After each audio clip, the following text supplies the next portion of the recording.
On a donc loué une barque pour s'isoler, pour être sûr de ne pas avoir de problème. Pourquoi est-ce que vous avez voulu qu'on fasse l'interview ici, sur une barque? Tout d'abord pour s'éloigner des regards des gens et pour ne pas trop attirer de l'attention. Ça pourra nous mener à une agression. Est-ce que vos familles, est-ce que vos proches sont au courant que vous êtes homosexuel?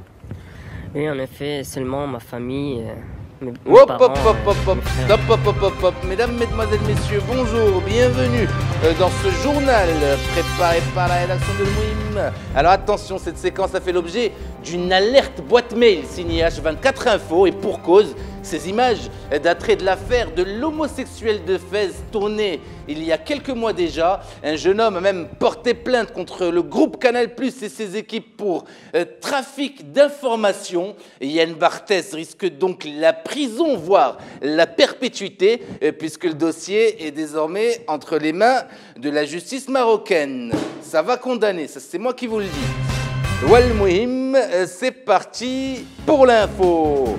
Dans l'actualité cette semaine, Panama Papers. Et non, nous ne parlerons pas de d'affaires, hein. On va quand même pas se retrouver au chômage pour un dossier qui ne choque personne de ce côté de la Méditerranée. Suite à quoi, le 360 a été autorisé à tourner à Bni Mellal, le reportage refusé à Canal+, et ça vaut le détour, vous le verrez. Dans le reste de l'actualité, le roi Mohamed VI a une nouvelle fois recadré Abdillah Ibn Kiren, mais avec une finesse, alors là, sans précédent.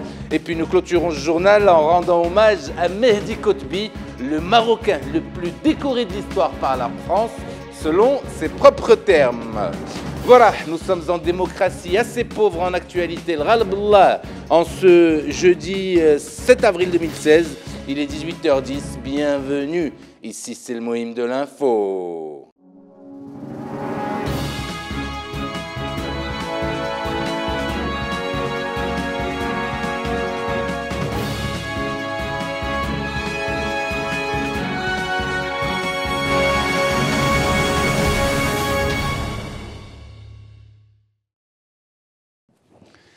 On commence donc cette édition, mesdames, messieurs, avec le Panama Papers. Alors, comme promis, nous ne parlerons pas de cet article signé le desk.ma, assez précis d'ailleurs à ce sujet, et nous parlerons encore moins de cet autre article du monde.fr signé Youssef Eit Akdim, le journaliste marocain qui ne craint visiblement rien pour sa vie. J'ai rien dit. Présidence. Ah non, j'ai bien reçu vos menaces de kidnapping si je venais à parler ou à commenter de cette affaire, présidence. Non, vous n'aviez pas l'air de rigoler du tout. J'ai même compté, président, au moins 25 points d'exclamation à la fin de chacune de vos menaces. Ah, c'est un record, présidence. Pas besoin de parler non plus du cas de l'Islande, dont le président a été obligé de démissionner suite à cette affaire. Ah, tout le monde s'en fout chez nous. Alors là, présidence, soumission d'indifférence totale. À vous, Saad Raïs. Bien, présidence. Merci pour votre appel. Alors, j'ai quand même envie de poser cette question. Qui est donc derrière cette affaire spectaculaire où quasiment aucun Américain n'est impliqué? Eh oui, le consortium international des journalistes d'investigation. Et qui le finance, à votre avis? Le Centre des États-Unis pour l'intégrité publique, dont les bailleurs de fonds ne sont autres que la Fondation Ford, la Fondation de la famille Rockefeller, la Fondation de la famille Kellogg's, Cornflakes et autres Rothschild. Ah non, nous attendons avec impatience la réponse de Vladimir Poutine à ce nouvel affront de l'ordre mondial naissant. Oui, ça va répliquer ça, c'est à ne pas en douter. Suite de l'actualité, mesdames, messieurs, avec l'affaire des homosexuels de Bni Mellal. Alors, le petit journal a donc été interdit de reportage dans cette zone reculée du monde arabe, ce qui n'a pas été le cas pour le 360. Tant mieux, vous me direz, cela va beaucoup nous éclairer. Les images d'abord, commentaires tout de suite après.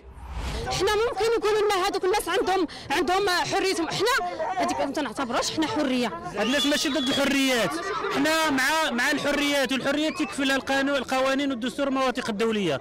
هو الحريه ديالك تتوقف الحريه ديالك تتوقف فاش تضر الناس الاخرين. هادو راه ماشي اول مره، راه جايين معانقين في الطريق، ويتبادلون القبل في الطريق. وهذا راه عنده محل تاع الزريعه وتيستدرج اطفال صغار.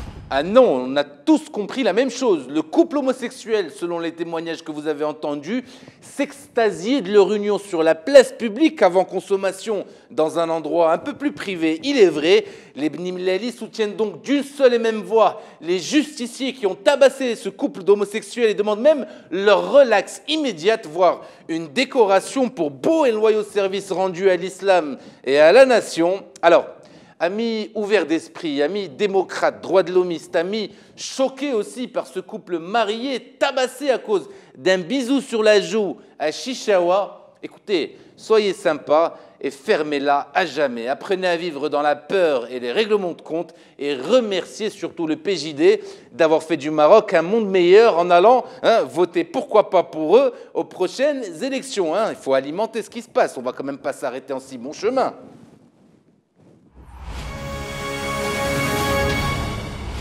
Tiens, en parlant du PJD et de l'effet de l'islam politique sur notre société, qui a dit « L'État marocain n'a nul besoin de poètes, de philosophes ou d'écrivains » En 1, s'agit-il d'une citation de Tahar Benjelloun? En 2, s'agit-il d'une vanne de Jamel Debbouze? En 3, question piège, s'agit-il d'une fatwa lancée par Abdillah Ben Kiren?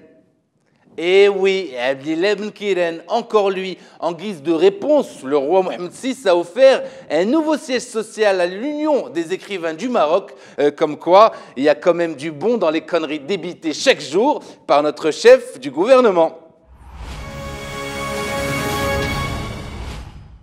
Fin de ce journal, mesdames, messieurs, avec une page culturelle et Mehdi Kotbi, l'homme le plus décoré de l'histoire du royaume. En 2000, déjà, l'artiste lobbyiste peintre, cherchez pas, c'est de l'art contemporain, obtenait le titre de chevalier de la Légion d'honneur française. Il n'a pas dû endormir, mais ça restait peu pour quelqu'un d'aussi voué à son pays et d'aussi ambitieux. Il a donc bossé Mehdi Kotbi 8 ans et 5 décorations plus tard. Il passait de chevalier à officier de la Légion d'honneur, mais ça restait toujours peu comparé à la stature internationale du calligraphe marocain. En 2011, il devient donc commandeur, mais seulement de l'ordre des arts et des lettres. Au lieu de mal le prendre, il a bossé encore plus dur Mehdi Kotbi. Résultat, lundi prochain, le plus grand artiste de l'histoire de ce pays, côté décoration, sera donc fait commandeur, non plus des arts et des lettres, mais de la Légion d'honneur française. Regardez-moi ce sourire de jouisseur dont lui seul a le secret. Alors,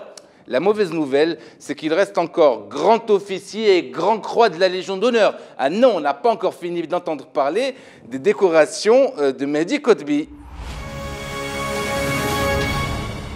Voilà, merci infiniment de nous avoir suivis jusqu'à l'ouverture de la 5e édition de Mastermind, le programme d'art contemporain qui révèle les jeunes talents et artistes marocains. Comme vous le voyez, tabarakallah alikoum, vernissage dès demain, vous êtes tous nos invités, 25 boulevard Moulay Rachid, Casablanca. Demandez l'équipe de Le Moyen de l'Info, nous ne serons là que pour vous. Entre-temps, continuez à partager et à diffuser cette vidéo sur les réseaux sociaux si elle vous a plu. Abonnez-vous à notre chaîne YouTube si ce n'est pas encore fait.